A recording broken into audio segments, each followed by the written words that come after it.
Hello, everyone. This is Maria Chung Willoughby celebrating 4th of July 2025 in our 10 segment series of devotionals. And we are now at devotional number 5, The Flag in Little Havana.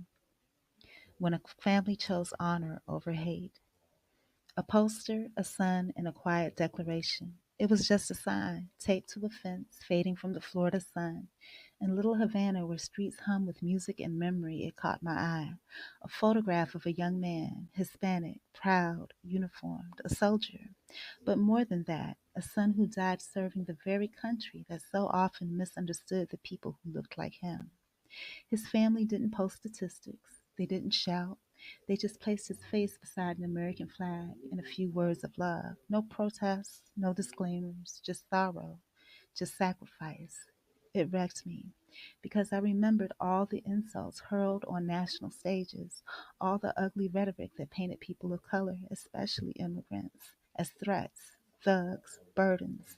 And still, this family chose to honor a country that hadn't always honored them. They didn't burn the flag, they became the flag, sewn into its story with blood and loyalty. Matthew 5:9 reads, Blessed are the peacemakers, for they shall be called the children of God. This family didn't meet hate with more hate. They chose dignity, quiet strength, and a kind of patriotism rooted not in noise, but in noble grief. The power of choosing grace. That sign in Little Havana preached louder than 1,000 headlines. It reminded me that real courage isn't always defiance.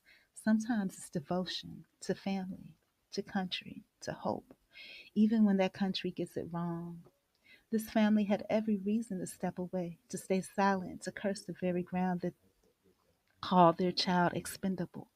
Instead, they leaned in with grace that stuns me, because honoring a nation that has harmed you is not weakness, it's prophetic. It's saying, you can dishonor us with your words, but we will honor ourselves through our legacy. A challenge to the comfortable. That day I asked myself, when was the last time I honored someone outside my own story? Have I mistaken privilege for patriotism? And am I willing to acknowledge those who give everything, even when their names are not pronounced with ease? True freedom is recognizing the cost paid by others so we could live comfortably.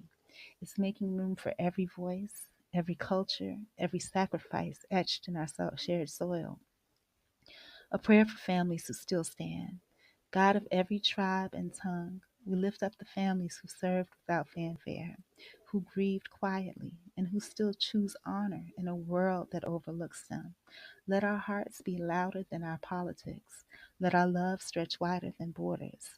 Let us remember the names, the faces, the sons and daughters whose flags wave not just in yards, but in heaven. May our country someday be as big as their grace. Amen.